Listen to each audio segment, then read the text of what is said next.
Hey Deadheads, welcome to Dead Authors Club, where we resurrect the classics and bury the complexity. We're your club presidents, Andrew Jackson and Lyndon B. Johnson. Get started. Oh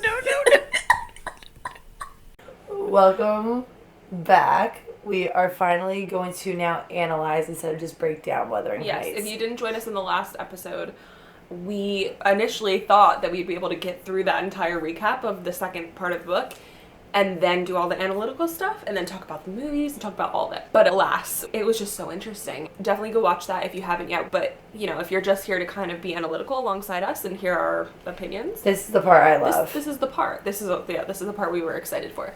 So let's just jump right in, waste no time. I want to say, since I read this book, I haven't stopped thinking about it in ways of like, what does it all mean? I haven't every day I think of a new thing that something could have meant. I do want to start with some fun facts about Emily Bronte that I found out. She originally wrote this under a pen name of Ellis Bell.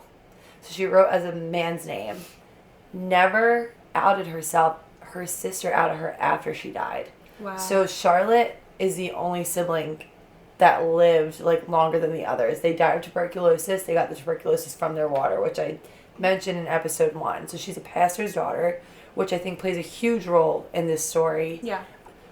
They lived in a parsonage. There was a graveyard that, because of tuberculosis, it was overwhelmed with dead bodies that rotted their water. Wuthering Heights was originally hated by the public. Charlotte Bronte, the sister, defended it and outed the fact that it was her sister that wrote it. So originally it was written by Ellis Bell, which I thought was super interesting. That's really incredible. I did not know that. Oh, one more fun fact. The Bronte sisters, specifically Charlotte, but notoriously actually hated Jane Austen's works.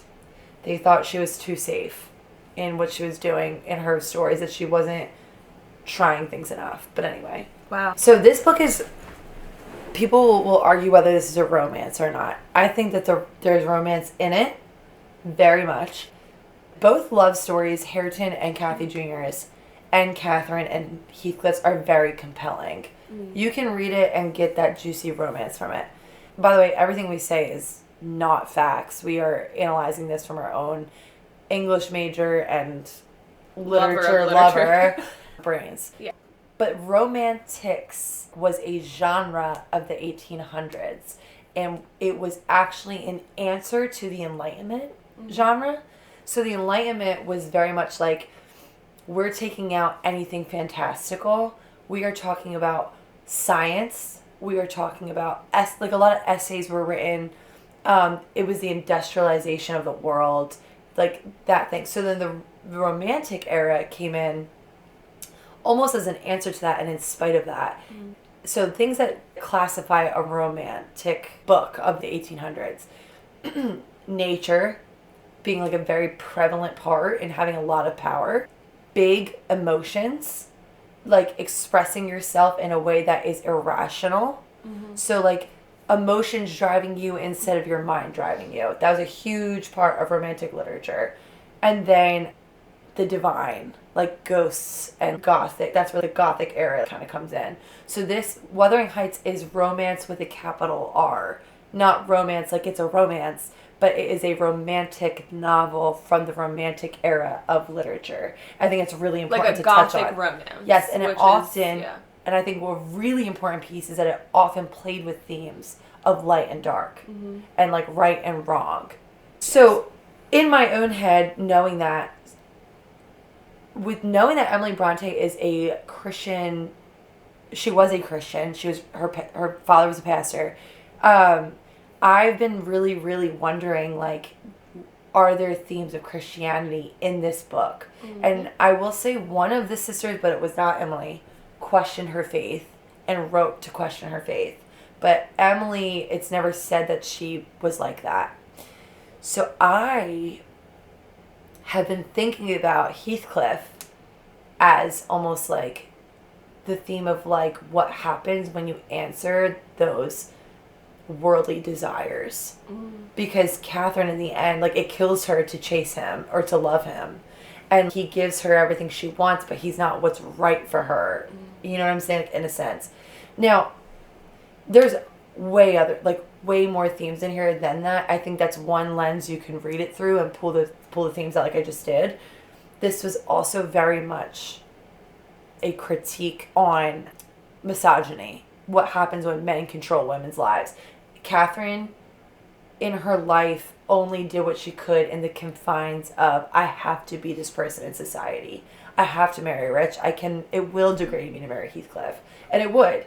And so her life is ruined because of the men in her life and the fact that she has to follow these laws. And that's where I think like the Bronte sisters really challenged culture, where Jane Austen wrote about like the struggles of being in the culture, but didn't just come out and be like, oh, women will literally die marrying the wrong person. Yes, it was very much a commentary on the times and their opinions of. But there's a lot of society. Christian, they nod to the Bible a lot. Joseph, the servant, talks about how they should be reading their Bibles, talks about what happens after death was a huge theme. Heathcliff is so evil to people in the book, like the characters in the story, because they're like, oh, those souls are at rest, amen. And Heathcliff is like, F that, get up and haunt me.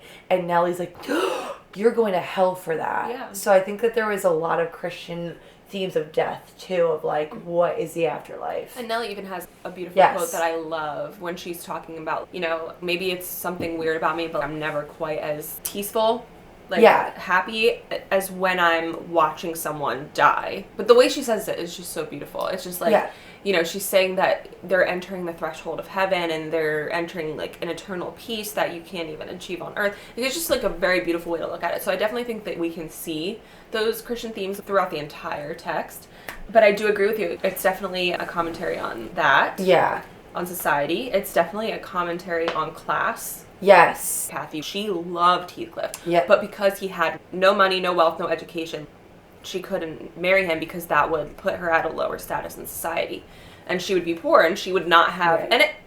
And real, because the money that she has is her family's money. And Heathcliff was raised in her family. Right. So she knows, like... You know what I mean? We don't got enough. And not only that, but when Heathcliff returns, everybody's so happy to see him because he's a gentleman. Yes. He has money. He's put together. He's bathed. He's welcomed. He's fully welcomed, and he's allowed to marry. Yes, he's like, everyone's, oh my gosh, Heathcliff, welcome back. You look amazing. Yeah, yeah. You know what I mean? Like, they love him. They're so happy to see him.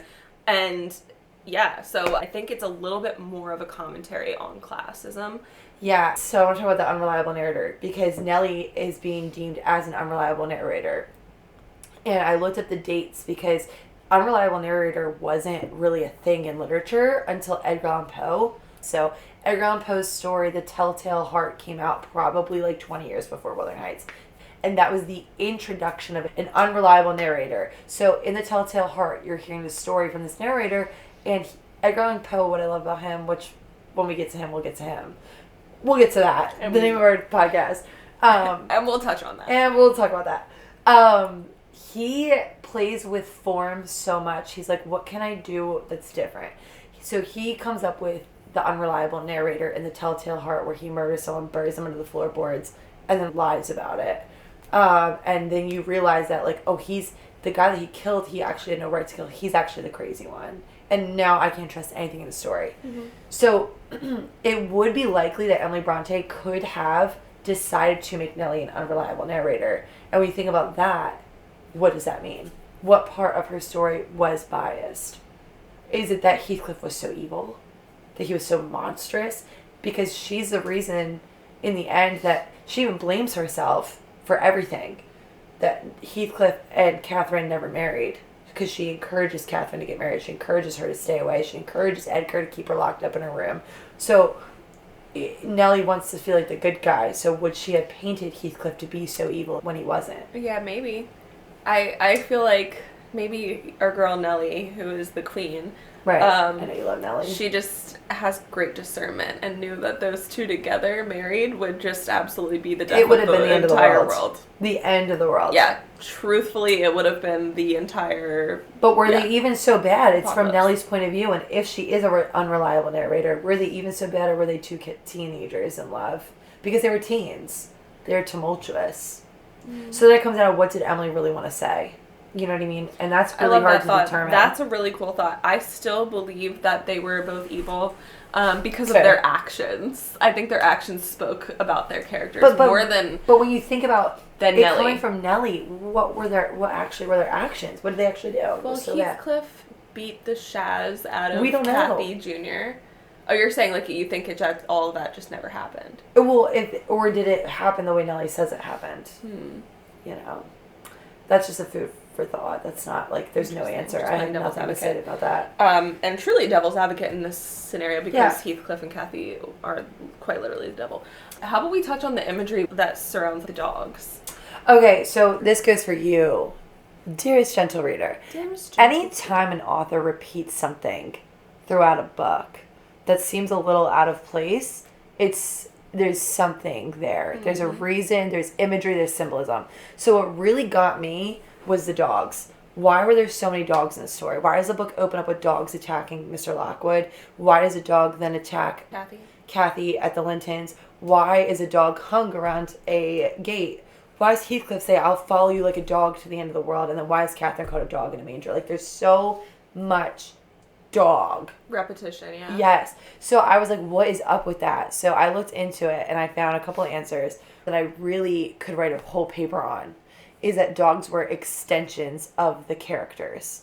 So of the owners. Their owners. Of their owners and the characters. So in the beginning when Mr. Lockwood is attacked by Heathcliff's dogs, Heathcliff is the character there who owns those dogs. What are they? They're brutal. They cannot be tamed. They are protective. They want Wuthering Heights. You know, like that is Heathcliff. Yeah.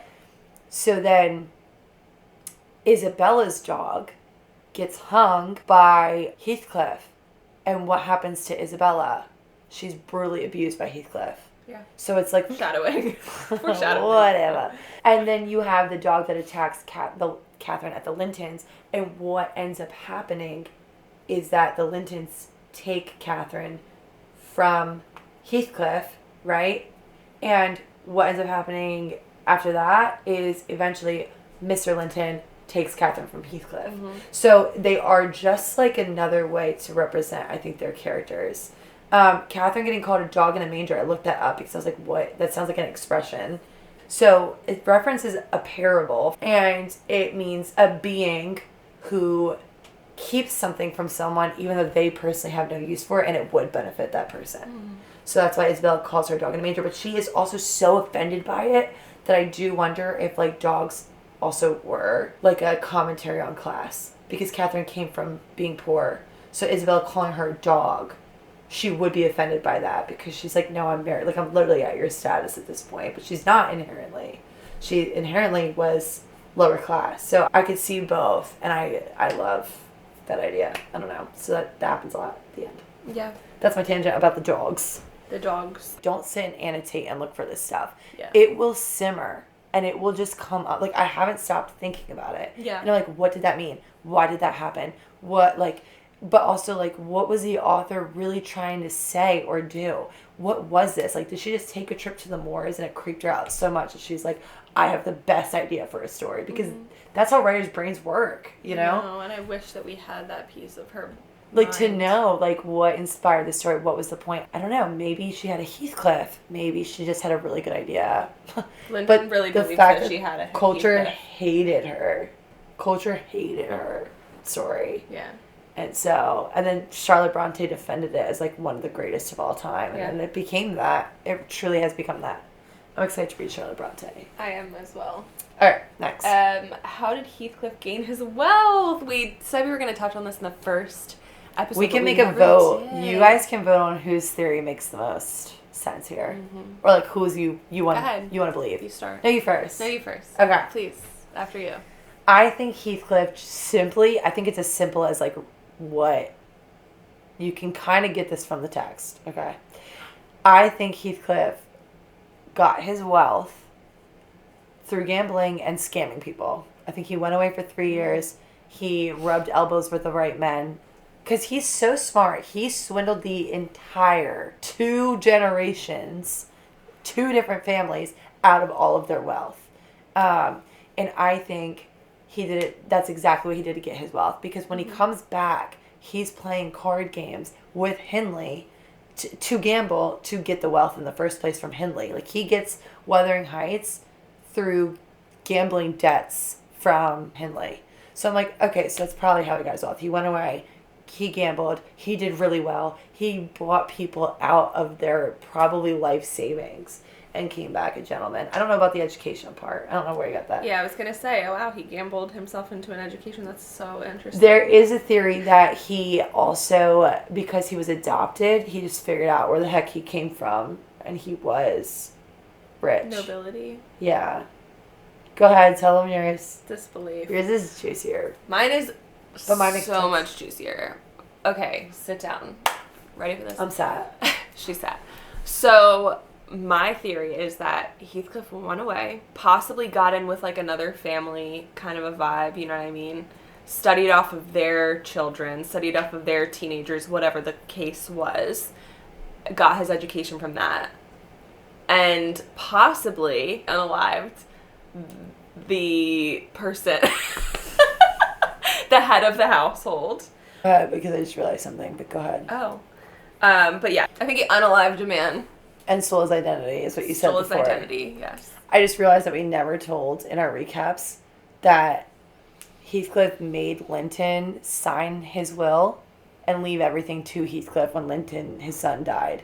So, like, I feel like it's a huge part because that literally shows he planned all of it. He planned it, yeah. And then when Kathy Jr. marries Linton, and little Linton's so sick. Little Linton. Little Linton. Little Linton. Little Linton is so sick that Catherine Jr. is begging for them to get a doctor, and Heathcliff was like, no, quite literally, that's your job to take care of him. If you love him, you'll keep him alive, and if you don't love him enough, he will die. Like, he just lets him die, and I feel like that was super important. We forgot to mention that. Because Heathcliff never, in the book, in writing, kills anyone. But he kind of does in his actions. And the 3 gravestones at the end of the story, I forgot to say this too. I love the three gravestones. A lot of people are like, remove Edgar. But it really shows how much Catherine and Heathcliff's love destroyed people even around them. Like, it just shows like they drug Edgar right down with them. They drug their whole family right down with them. Yeah. And also, I mean, this is so random, but I just was thinking, I love the fact that everybody in this book is so petty and toxic, because I was just thinking about how Isabella literally hated Heathcliff so much that she gave their son the last name of the man that Heathcliff hated more than literally anyone. Like, he has to look at his son in the face. No wonder call him Linton. No wonder he's beating on him. He has to look at him and call him the name of the man who got to marry the love of his life. Isabella, the woman you are. Isabella, the woman we all are. Like, I feel like Isabella's the most relatable character in the story. She's the least fantastical. Like, she saw a man that she heard was bad, said, I'll make him love life. I will fix him. I can fix him. And runs off with him and gets abused by him so bad. She's like, who is this creature? Is he even a man? He's not even human. But then Heathcliff says, like, she still comes back. She still comes back. She still wants my love. And then she runs off, names her son after the one, like you said, the one family he hates more than anything in the world. And then she dies. But, like, her character haunts me. Like, I feel like, yeah, this book was so haunting. It was so good. It's so sad. So, do we want to blame the author? Are you ready? We should blame the author. I've got some stuff to blame the author. All right, go ahead. Blame her. So blame the author, we kind of explained before, but it's a session we're going to do after each read where we take our hot takes or things that we had an issue with in the book and blame the author. I blame Emily Bronte because I don't think that Catherine Jr. and Hareton should have gotten the wealth back. I think Heathcliff deserved the final. I think he deserved his revenge. That is a absolute hot take. I don't think Heathcliff... I think Heathcliff was a product of his life, and he was given blow after blow after blow. And I think that the Lintons, after the father died, Mr. Earnshaw died, I think that the Earnshaws specifically deserved Heathcliff coming back to haunt them. Not all of the Earnshaws. No, what? Who not? Who not? Who not? She's an English teacher. Who not deserve? Deserve. I think the father didn't. I said after he died. Oh, yeah. I said after he died. And I don't think... Well, unless Heathcliff was his actual son, which we could talk about that, because I've seen some compelling stuff. Because how long was his trip? Right, so the trip doesn't make sense that he says he took. And the mother was so angry he brought back a child. I think Mom knew. So does that mean that Catherine was in love with her brother? Is the story well, it's already an incestual story, but... Yeah, so maybe he's just as bad, because he would have been a cheater at that point. It's already incestual because of Hareton and... But yeah, my hot take is I think that, especially Heathcliff being like... But because of my theory that this was a Christian theme about sin and like evil, and Heathcliff is sin embodied, and that's why he's not redeemable at all, and that's why everything about him is dark and otherworldly. I think that's why he doesn't get redemption, and he doesn't actually get to win in the end. And good wins over bad, and Catherine Jr. is the foilage of Kathy, who is bad, whose sin killed her. Her love for her sin killed her. If we're reading this through that lens. If you're reading it through the feminist or like the cultural lens, whose class system and whose the men of the culture, the misogyny killed her. Okay, so Kathy Jr. would then deserve to win, but in my opinion, I think that the Earnshaws are the root of the problem.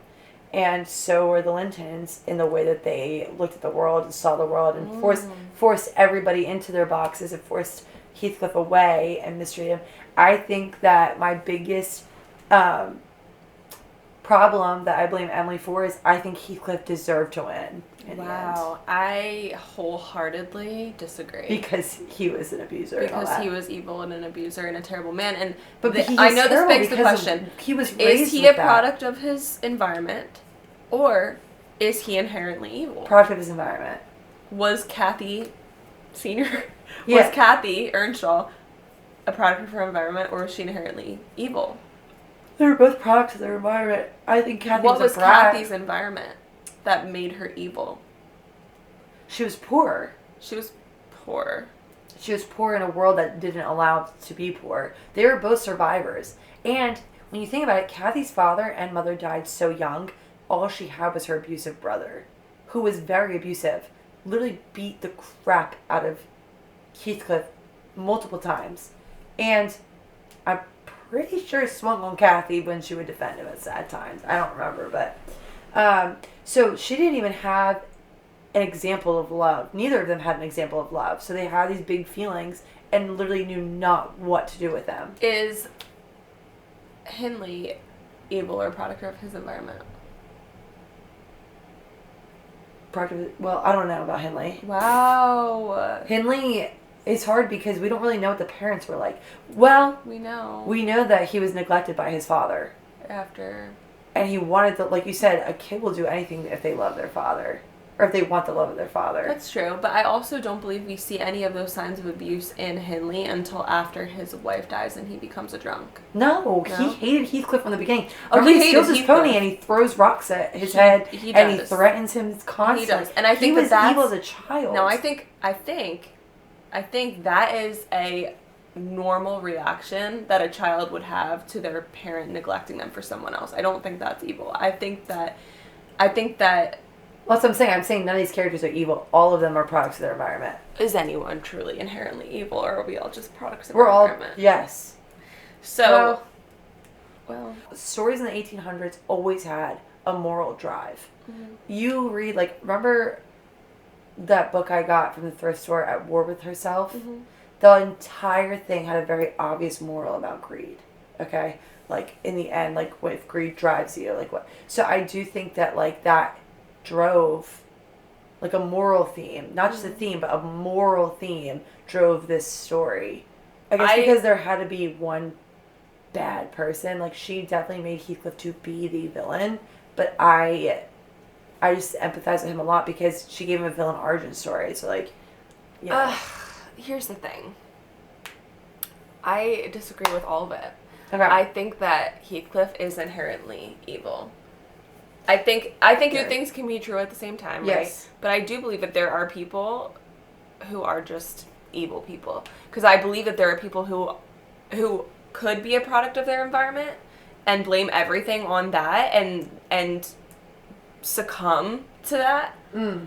But I think that there's also people who have been through something incredibly horrible, incredibly tragic, and do not respond by becoming an abuser. Well, yeah, and I think that was the point of Hareton being Heathcliff's foliage. Do you believe that he's his? I think foil? Hareton. Well, it is like canon, but I can't remember if it's Linton or if it's Hareton that's supposed to be his foil. But I think it's Hareton. I think it more so could be probably Edgar. The Edgar point is was that genuinely the the kids- polar opposite of Heathcliff, but loves Kathy deeply as deeply Yes. as Heathcliff does. The children, they're supposed to mirror the adults and have a different ending. So, like, it's supposed to show a continuation of the cycles, the way trauma continues. And you can Generational say curse, what if you will. happens if you break it. Yeah. Right? So Kathy and Hareton wanted to break it. They were done with it. They leave. They border up Wuthering Heights. They move over to Thrushcross Grange and leave Wuthering Heights to the hell of Catherine and Heathcliff in the end. Yeah.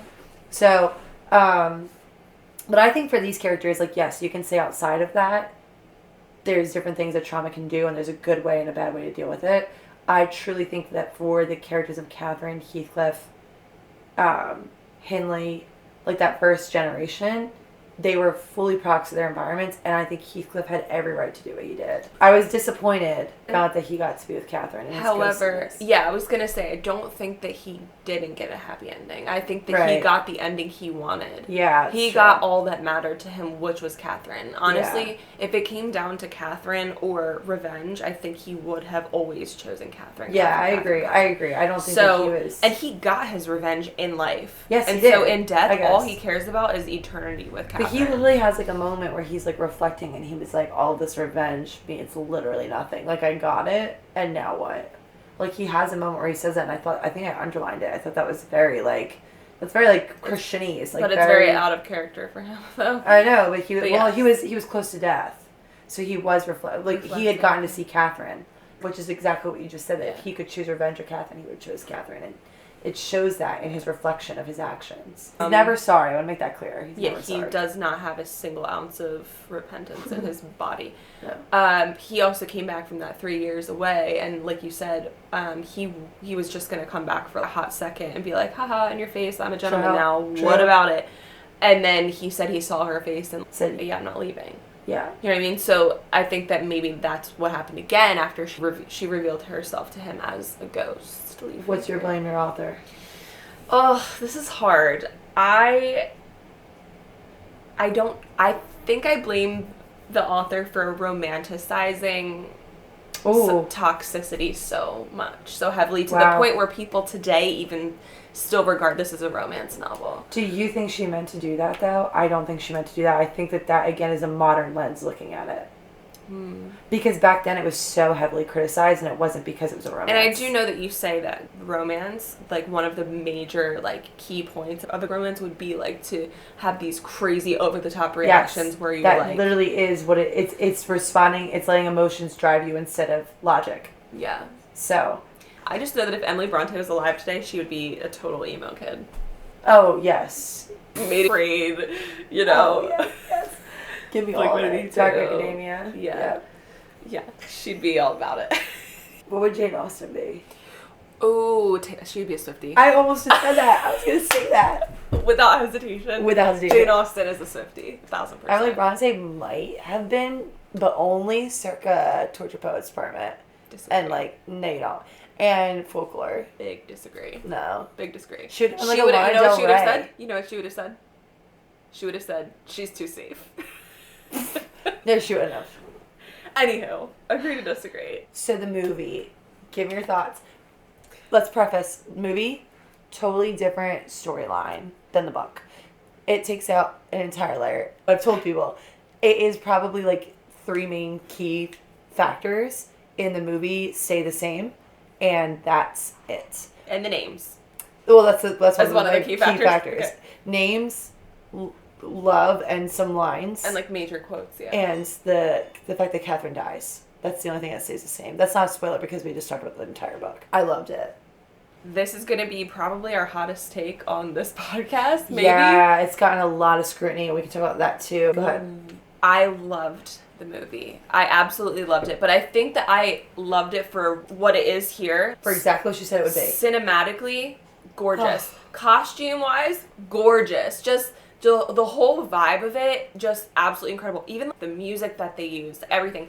If you're looking at it from a standpoint of, I'm looking at a piece of art, 1,000 out of 10. It was expertly done.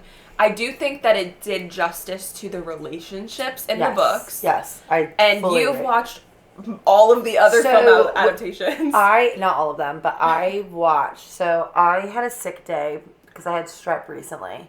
And I was like, what am I going to do on my sick day? I finished Wuthering Heights. I know what I'm going to do. I'm going to watch every film adaptation ever. I watched probably 4 that day. And I was vastly disappointed in those film adaptions. I thought, oh, Kathy's not that crazy. And while they were accurate scene for scene and like line for line, the book, they were very accurate. None of them met in my head what I was picturing. I think I even told you while I was reading the book, if I was going to make a film adaptation, I would make it psychologically weird. I would make it artistically like something weird. You'd make the audience the colors uncomfortable. Extra bright. Yes. Yeah. And so the fact that this one did that for me, like, and Catherine was actually like obsessed and possessive of Heathcliff, I was like, this is what I picture these two to be like. Where the other ones did the scenes that I love, like the kitchen scene and stuff, but they didn't really match that vibe of like, no, you're mine. And it doesn't matter what you do and who you belong to and what baby you have, you're mine. Mm-hmm. To the end. A liar to the end. Yeah. You know, so I loved that. I loved in the movie when Nellie says, oh, have you heard from Mrs. Heathcliff? Because Heathcliff marries Isabella. And she's like, don't call her that name. And Nellie's like, that's her name. And she says, it's my name because I named him and he's mine. Nowhere is that in the book. But those lines were so accurate to Catherine and the way that she sees Heathcliff. Yes. That it really made me, it gave me a whole new layer to analyze of the two of them that I didn't think about the first time I read it. Where I was like, did Catherine even actually love Heathcliff? Or did she love that Heathcliff loved her? Or did she love that he belonged to her? Yes. Did she think of him as her... a pet, a dog. Yeah, a pet. Quite literal dog. Again, very hot take, but I think any line that was added in the movie that was not in the book was so in line with who the characters are to their core in the books. We were sitting next to each other at the movie, and I would look at you or you would look at me.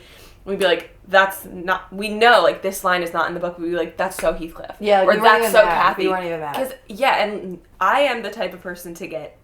Yes, you do. Physically... She's that person that you don't want to see a movie with if she's read the book. If I read the book. She'll be like, that's not like... Typically, I like to read the book after I see the movie because for that reason, I don't want to be let down. I want to be like... I saw the movie. Got better. Yeah, I saw the movie. I love the movie. I want to read the book. Oh my god, the book's so much better. I love the book. Yeah. With this movie, though, I did not feel that way at all. I just felt like this is a piece of art.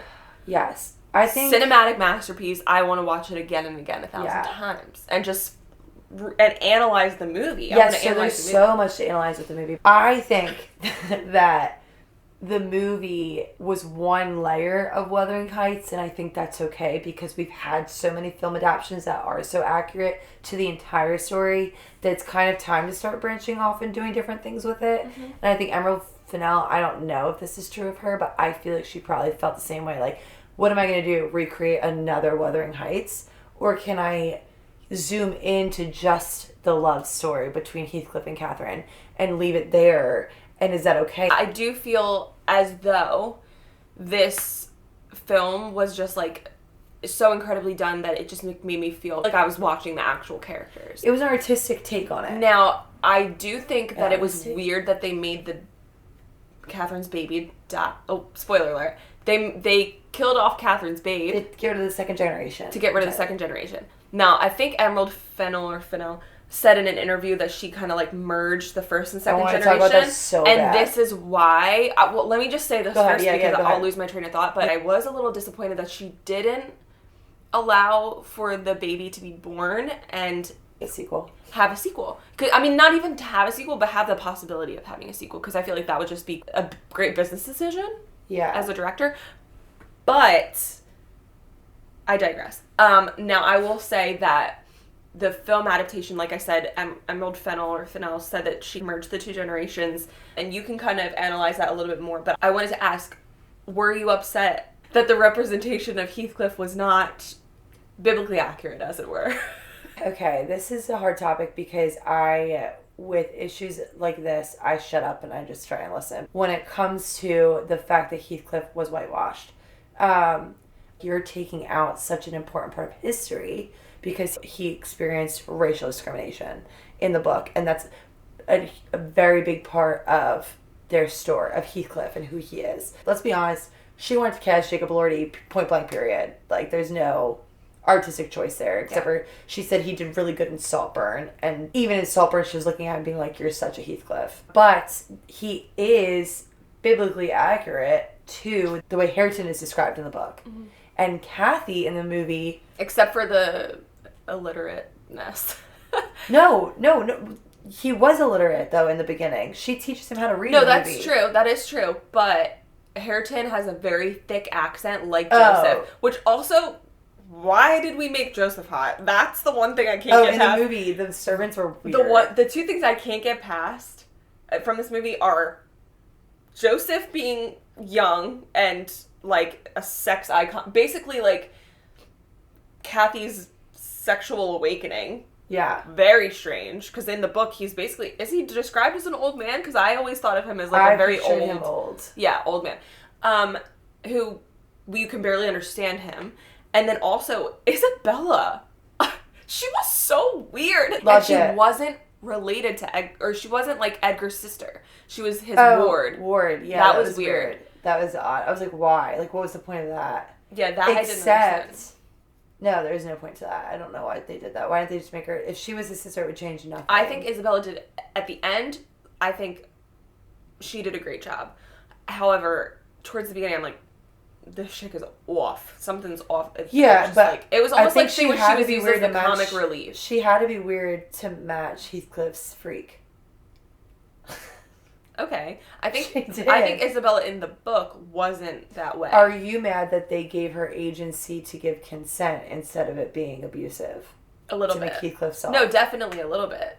Okay. Because, like, oh yeah, she likes this. She wants this. No, she doesn't. She literally in the book writes Nellie, you need to help me. I don't even think he's a human. But they did kind of... I hate him. Sort of touch on that a little bit by showing that in the movie, Heathcliff was making Isabella write those letters. So it, and honestly, could have been, but probably was not what happened in the book. So, and I get that this was Emerald Fennell's take on Wuthering Heights, which is why it was Wuthering Heights and not Wuthering Heights. Yeah. But, and I, like I said, loved it. Just thought it was absolutely brilliant. But there are some points where I'm like, okay, now we're taking some of the severity out of the situation. Like, she fully took severity out. She took out any nuance. She took out, like, issues.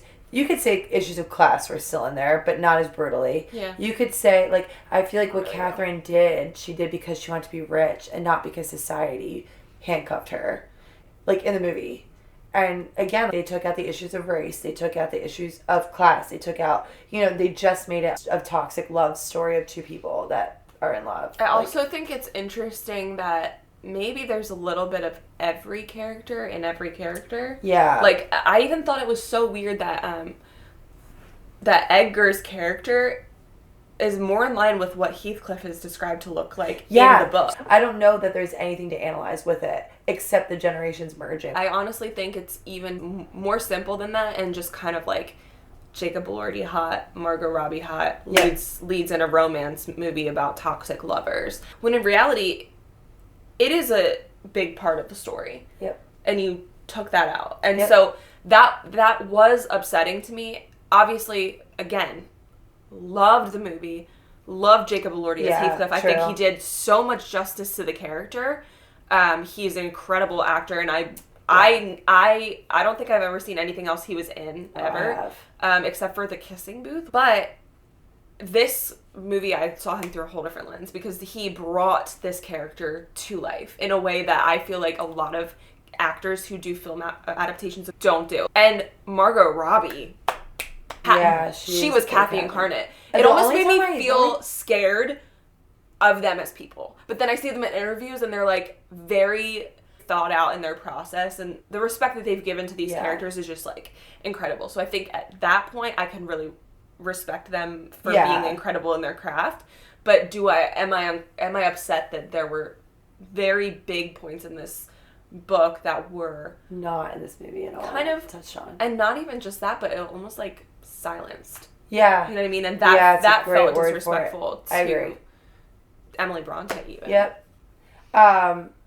The one time I didn't like Margot Robbie actually as Catherine was when I felt like her lines in the beginning of the movie delivered way too immature for her, and it didn't land.